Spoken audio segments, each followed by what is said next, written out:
this pursuit of what is my impact in the people around me, what is my impact to my family, what is my impact to the world, is the pursuit I think that we're all on, no matter what stage of life that you're in.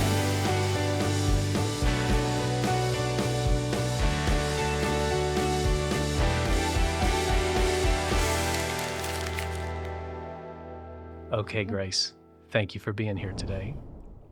I want to know what you're in pursuit of long term. You've come to AU and you're thinking about seminary afterwards, I think.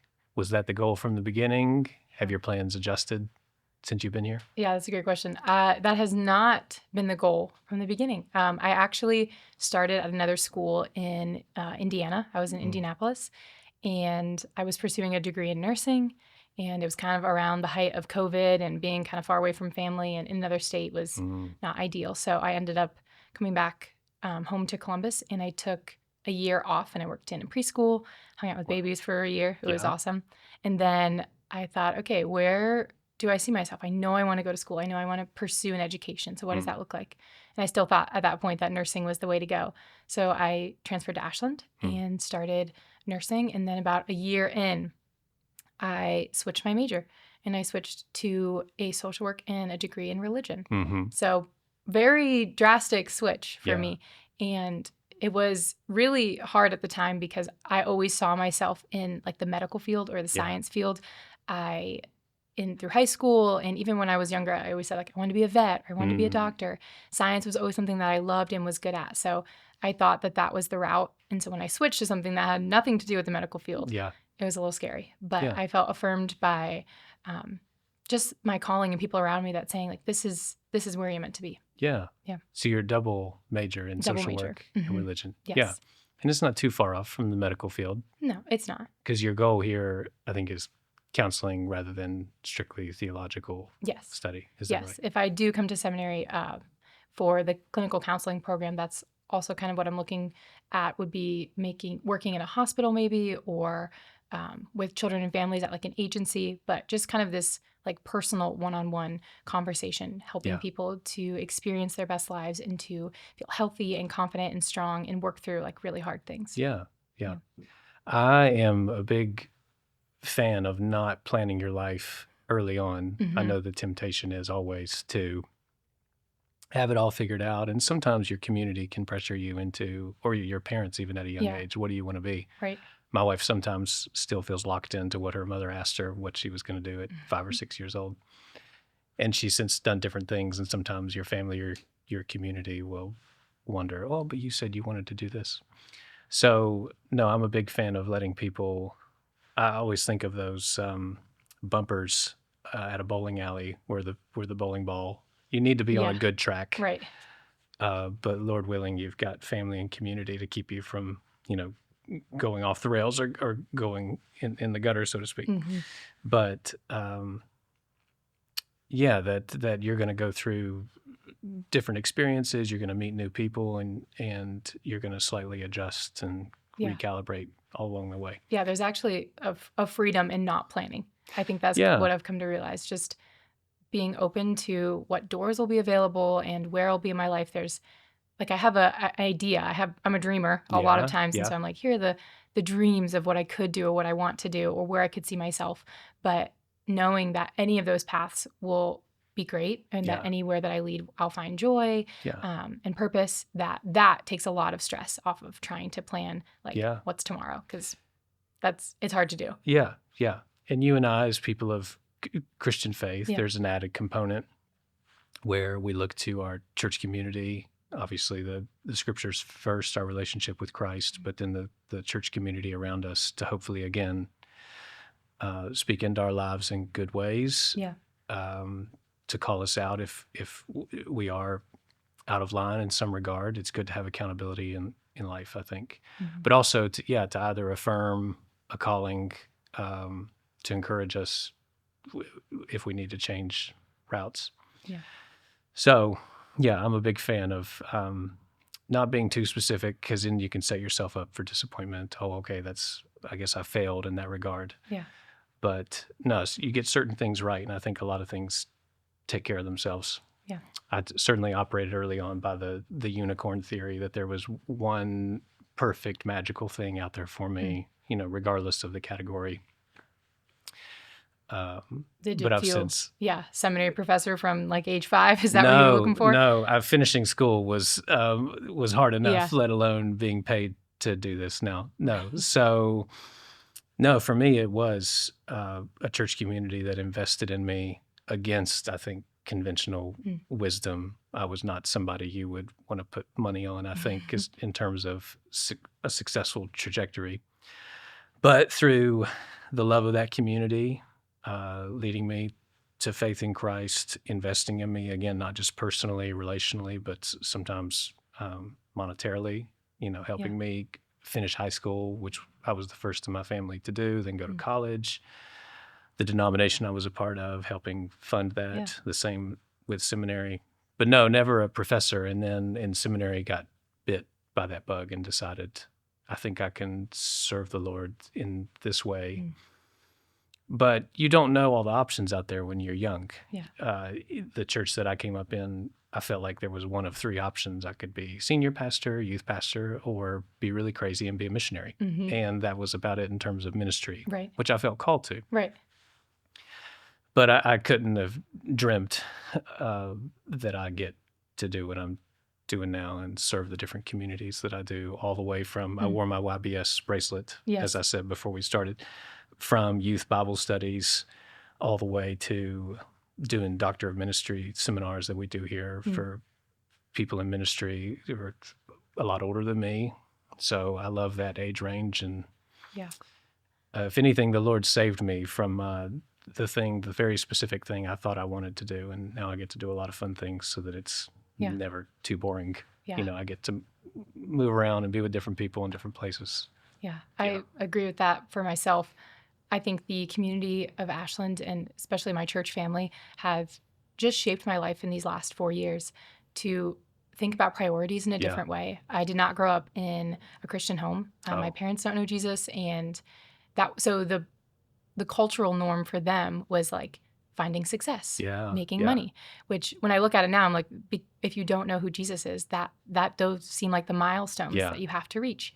And so especially when switching from nursing to religion and social work, obviously it's almost a little bit of a, maybe you could say like a less respected career. The medical field is always highly respected, and nurses especially, you have a lot of job opportunities, you're making more money. So when I switched to something that was less of any of those things, it was hard for my parents to understand that my faith and my relationship with Jesus was more than just like a part-time activity, but it actually shaped everything that I am and all that I believe. And so I felt really called after spending like time at a Christian summer camp, being a counselor, and being a part of different communities in Ashland like YBS, youth Bible study with kids, and just being able to teach them the Bible and see how much Jesus has impacted their families and these kids to grow. I felt so much more called to make Jesus a part of my whole life and lean further away from like those secular expectations and more towards what do the scriptures kind of command us to prioritize. Which again is not to say, to really serve the Lord, you've got to be in ministry. Because I'm not in a technical role, but I really envision what I do as a ministry. And I do think religion majors, seminary education have had to evolve in that regard. One, not everybody should be a pastor in that strict role. There would be no congregation. There would be no sheep if everybody was a shepherd. But helping people in everyday roles see that they're no lesser than an ordained minister, or if you don't get up on Sunday and have this visible role, but in whatever avenue of life, being a disciple, being faithful, committed to your church community, committed to what's good, committed to the Great Commission. And so I think our religion department, I think our seminary have evolved in that way to see that, because economically, I think it is a bit nerve-wracking for parents if you tell them, well, I'm just going to be a religion major, given this, the economic realities we live in and the amount that a college education costs. So I think you're smart to have that double major. And it's so creative what you've thought that you can do with this and how religious studies couples with that. That's all very exciting. What is something in your life that has surprised you? That has surprised me. My children come to mind. Again, I couldn't have imagined where the Lord would take me when I came to faith and eventually met my wife at the church that I came to faith in, who it really is the brilliant one. She should be an academic, was top of her class. I learned how to be a good student from her. And then our children, our three children, I could never have dreamt them up. Yeah. And with academia, there's, of course, the pursuit of pouring into students. At the seminary, training students, you give a lot of yourself to that community. There's an academic aspect for some of us who pursue scholarship, and publishing books and papers and going to conferences and things, and that can feel like a bit of a rat race.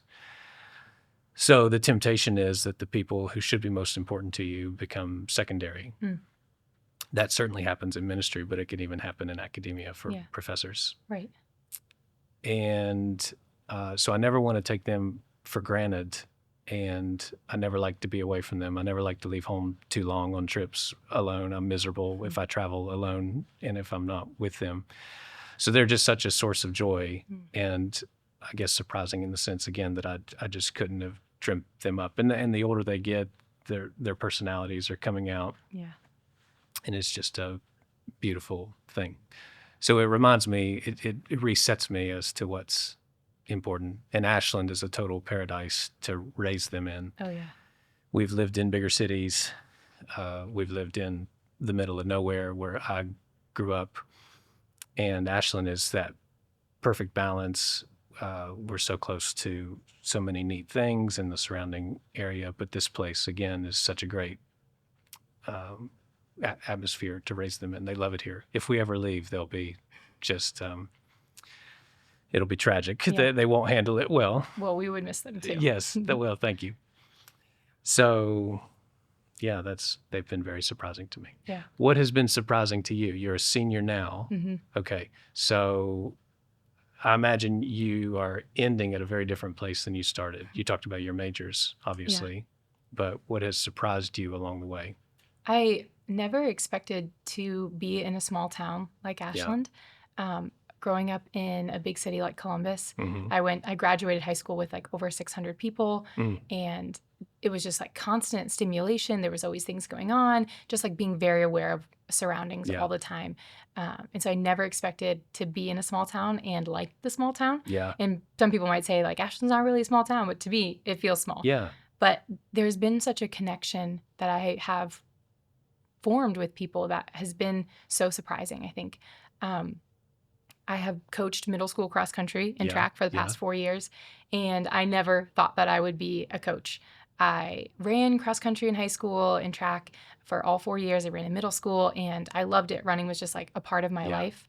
But I never thought, you always expect coaches who like run in college or who are really fast or just like have this wealth of knowledge or experience. So I never thought that would be me. And in my first year in Ashland, I was asked to help coach kind of just on a whim. Yeah. And I thought I would be paired with somebody who knew more than me, somebody who would have done it before. And me and this other 20-year-old girl who've never coached before were just like, here you go. Here is a cross country team being head coaches in a program. And I was like, I don't even know the streets. I don't know how to get around here in Ashland. So it was a learning experience for sure. But it has just like, I think, changed who I am. Not only do I get to do what I love, like running, but I get to build this kind of culture around sports that I have always wanted, making it like a safe space to be competitive and to exercise and move their bodies, but also to form like these friendships and to understand that like hard work and pushing through pain and teaching them these things, what it's about, being a part of a team, what that is about at such a young age, I think I just feel so blessed to be able to be a part of that. Yeah. And the unique thing specifically about Ashland is that the kids that I serve, I see them, some of these kids, 7 days a week. Yeah. They come to cross country. I am with them at youth group, at church. Yeah. I see them in the summers at camp. Like, what a blessing it is to be a part of their lives. Yeah. And everyday aspect. Right. I took that for granted kind of in the beginning, but forming these relationships and having these kids, these 12, 13, 14-year-olds trust you Yeah. and spend time with you and ask you questions is truly amazing. Yeah. There's that's exactly what we love about Ashland, which some people may find a negative, but Yeah. there is a kind of ecosystem. And again, on one hand, there's accountability. Mm-hmm. With people who know and love you and you see them out quite regularly. You Yeah. got to be careful in traffic. You could be cutting off someone that you knows know. you really Yeah. well. But I love that ecosystem. The same with our kids growing up here. The different churches seem to get along so well. There's not the kind of church rivalry Mm-hmm. that I grew up with. Right. You wanted to beat the Methodists to the restaurant on Sunday after was the joke. We got to get let out early, so we beat the Methodist line.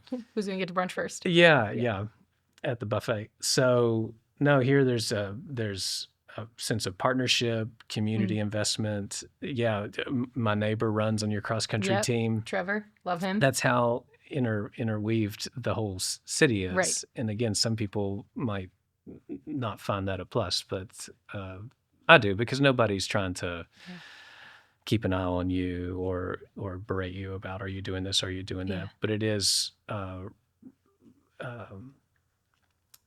community building, again, mutually encouraging each other. We know what's going on in each other's lives so that we can help each other, not berate each other or spy on each other or gossip about each other. So I have found it, coupled with great coffee, just to be a kind of paradise to raise a family. Yeah.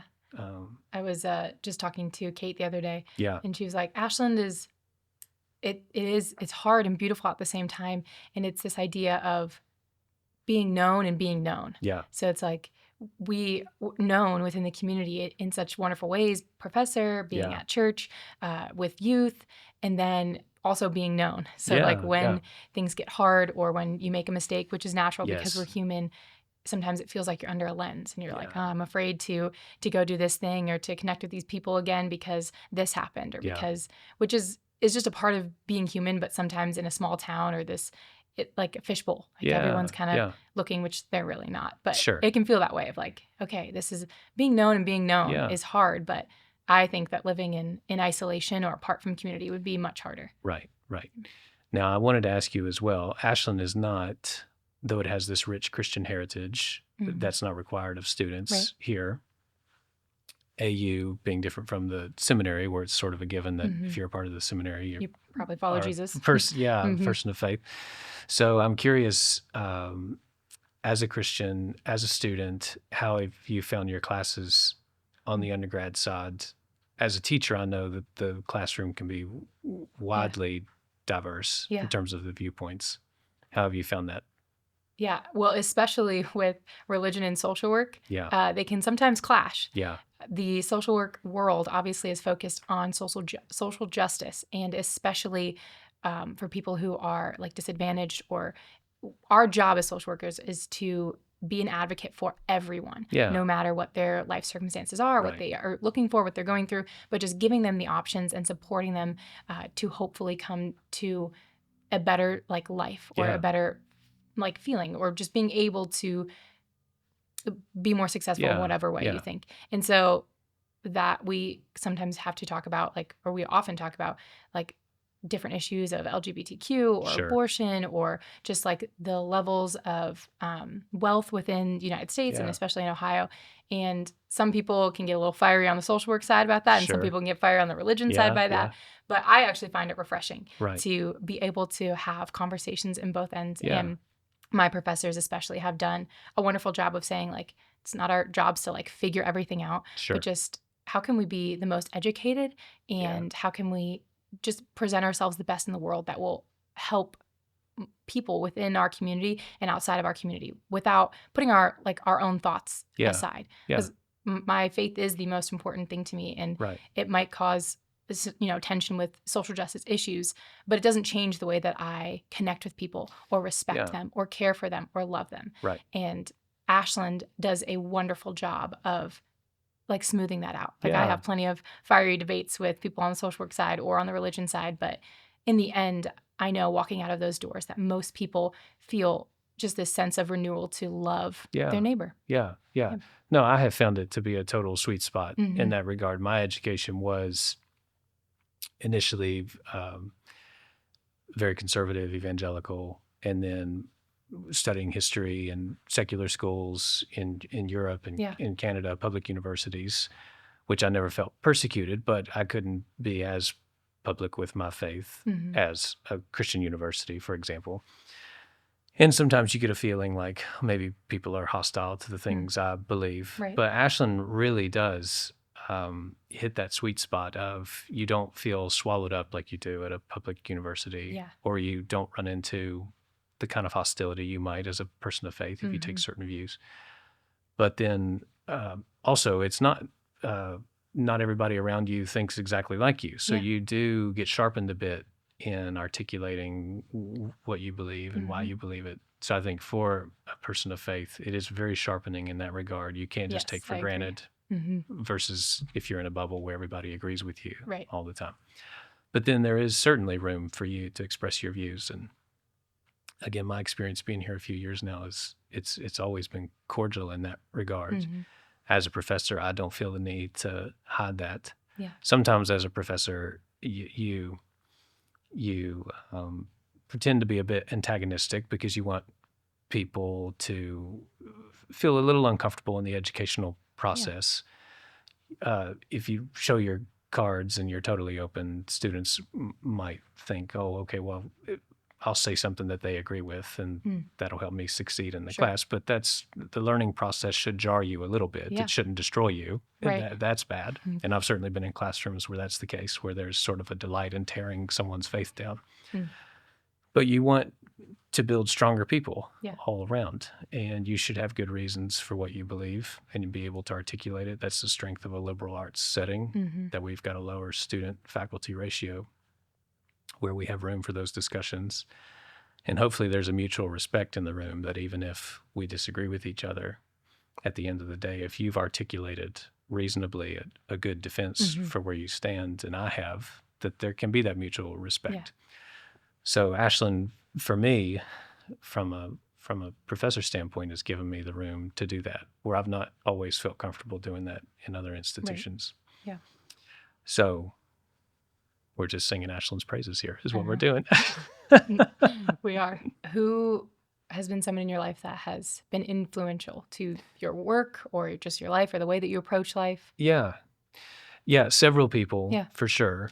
And sometimes what I was referring to earlier with the community that really shaped me initially, that invested so much in me, sometimes you diverge a bit from them. So denominationally, for example, I've evolved a bit where I'm not a part of the same denomination where I came to faith. And even when you might have sharp disagreements, as time goes on, you're able to look back and appreciate the people you met along the way.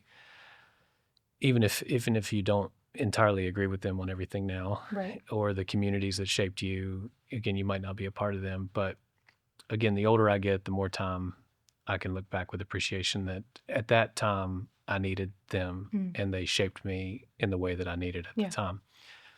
So, initially it was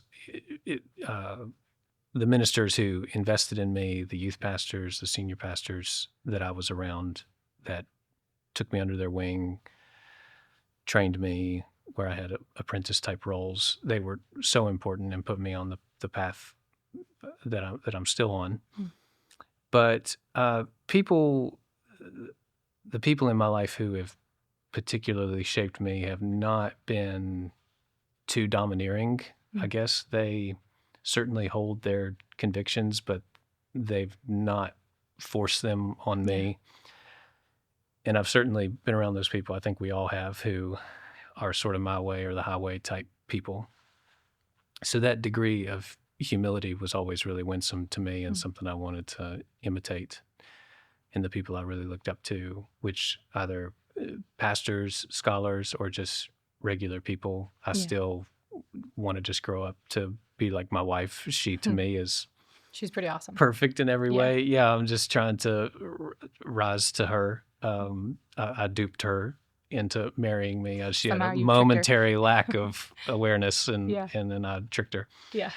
So, yeah, I think many different people, but again, that common denominator trait has been extremely humble, strong when they needed to speak Yeah. up. So, real examples of courage, but also knew if we can't be so definitive on something, that they could say so, and didn't feel like it was threatening or made them look weak in any Yeah. way like that. So certainly as a professor, I want to imitate that in Yeah. a classroom, because even though we are under the umbrella of the Brethren Church, especially the seminary, as the Brethren Church's seminary, we have very mixed classrooms denominationally, theologically.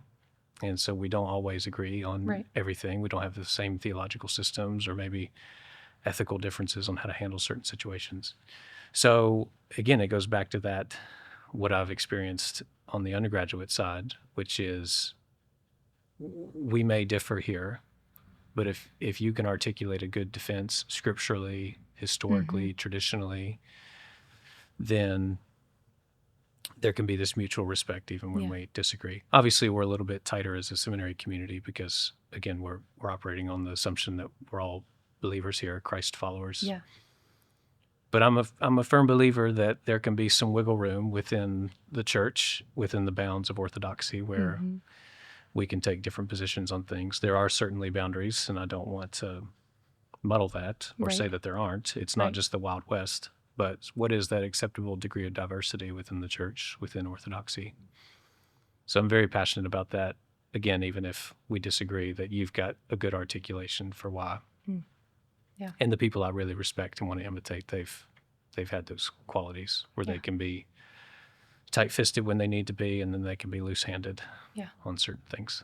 I like that you said, like, it takes some courage to do that. Yeah. And I think people in my life too have just been strong in their identity, but still like humble and kind. And that's what just allows these relationships to form, is not being necessarily stuck in exactly the way it has to be, but just coming with that humility and that love.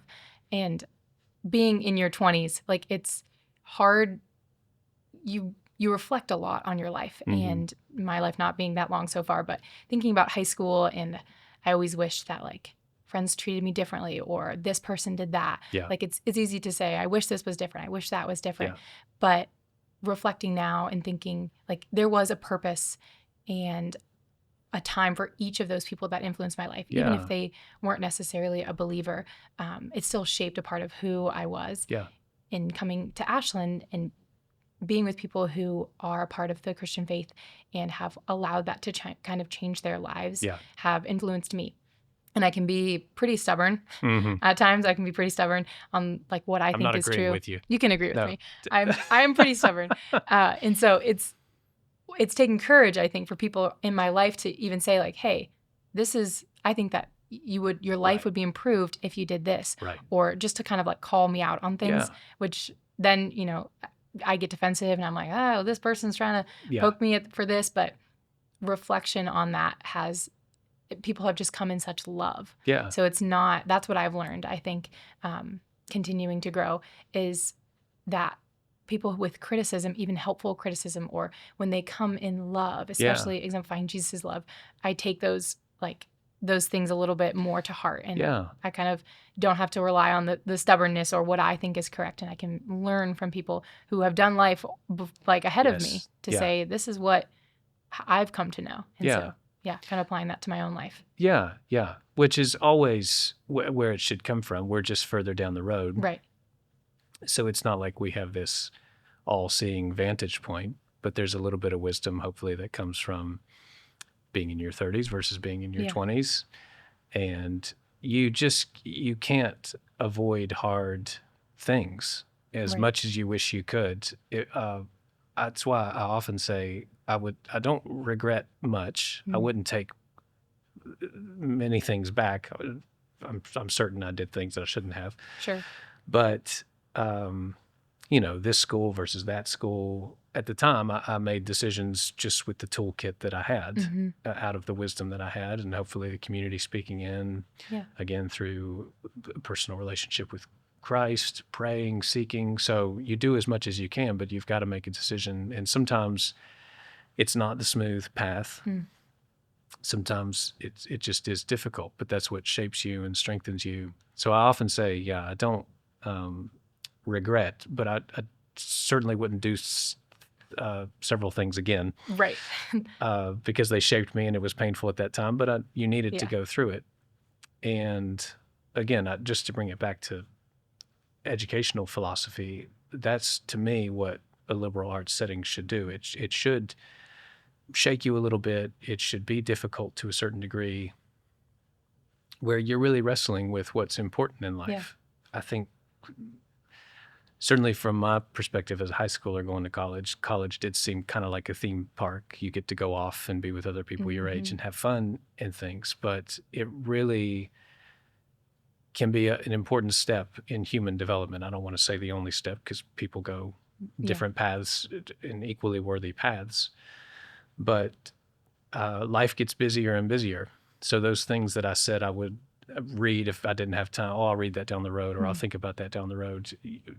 Usually I've not had the time down the road to do those things. Right. So this is a really special window of time where you can think about these things, be in community with people. There's a great, we lived in the UK for a time, and there's this really beautiful piece of artwork at the University of Aberdeen in northern Scotland. And I usually show it in class because to me, it embodies both sides of education, and it's called Youth with Split Apple, and it's made out of granite. It's just a young man with one half of an apple in one hand and the other half in the other. And if I understood the artwork correctly, is that one half is the hard work you put in and the other is leisure. And so you really are in a special place in college, especially at AU, where you have to work hard. That's obvious. But you should be able to process out loud with community and with friends. And there needs to be rest and leisure in that as well. But it's not just the book knowledge, but also the friendship and community. Yeah, that should be equally shaping you. Yeah, I think college is pretty fun. Yeah. And it is a unique stage of life. I mean, I'm in it for a lot of years so far. So I just keep going. Yeah.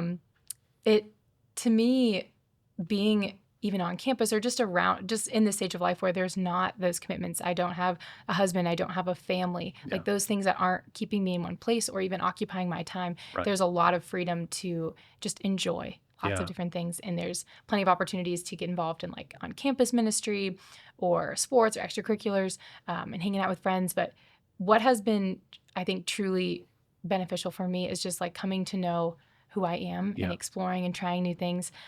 This is a silly example, but I took a pottery class at AU as like a art credit. Yeah.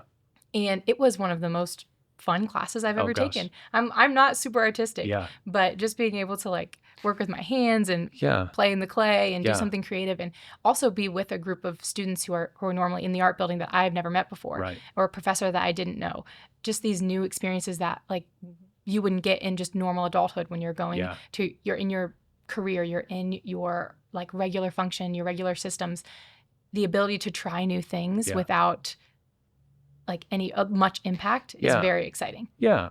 Because you might find a new passion and potentially a new path in life where you hadn't had the chance. Right. For sure. It sounds like religion was that for you. You didn't come in thinking you'd be a religion major. No, but you took a class and it was good enough that you thought, I should pursue this. Yes, I did not expect to be where I am. I didn't expect my life to be so centered around faith. Yeah. But when you encounter Jesus and you encounter people who've been changed by Jesus, it's hard not to be. Yeah.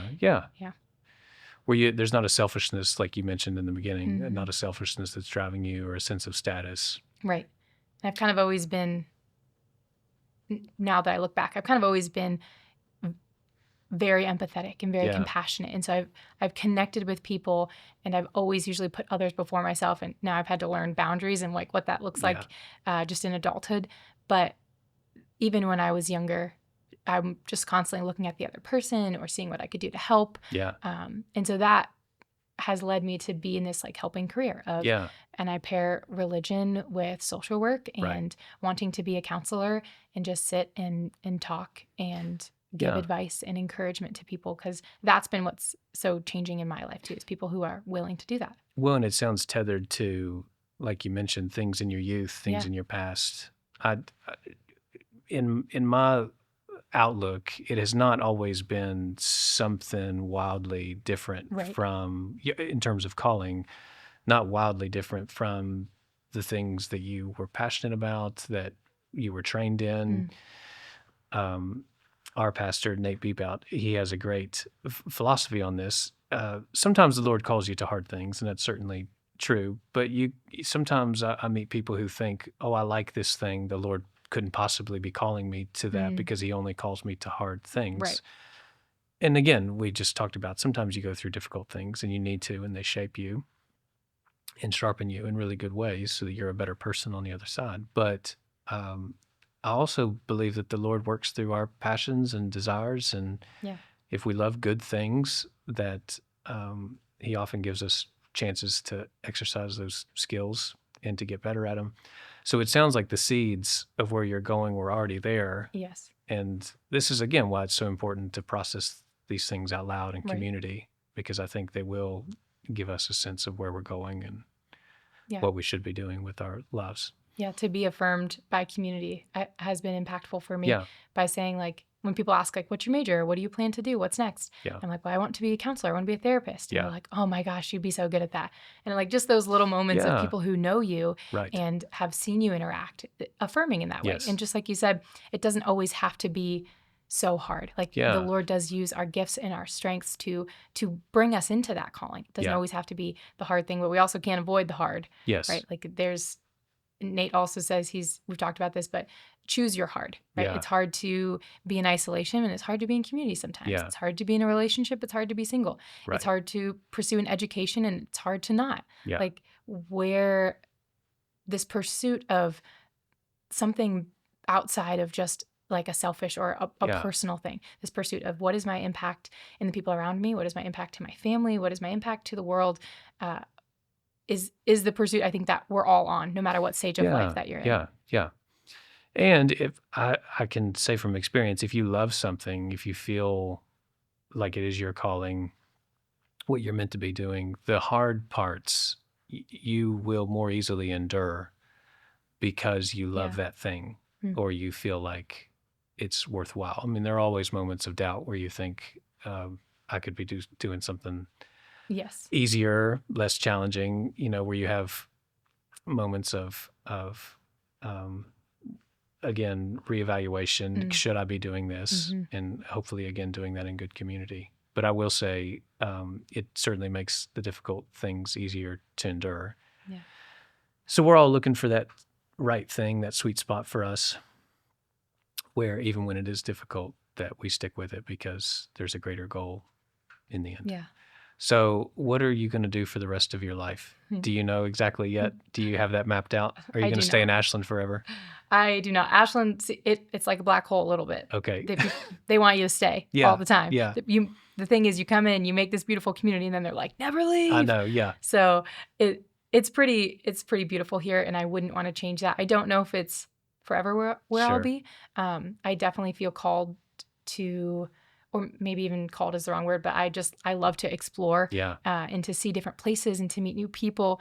And so I think that is a little in my future somewhere. Sure. I'm not sure where that will be, but for the time being, I will stay in Ashland and just continue to pour into the community that has poured into me and wait for those opportunities. And whether that's coming to seminary or doing counseling somewhere else, just kind of leaving the door open for what that looks like. And I've been saying for the past couple of years that like the journey I'm on, what I'm seeking is peace. And that doesn't mean that there won't be hard things, but just like this content or this peace within my soul on that what I'm doing. Yeah, that surpasses the understanding that I felt a little chaotic the last couple of years of my life. And so just searching for that peace and that content of, yes, this is the right path that you're on for now. And I'm, change comes. And so being ready, but like being on a steady path where if the boat rocks, it doesn't tip over. Exactly. Yeah. It's kind of what my heart is looking for. Well, that's good enough for me. Yeah. For sure.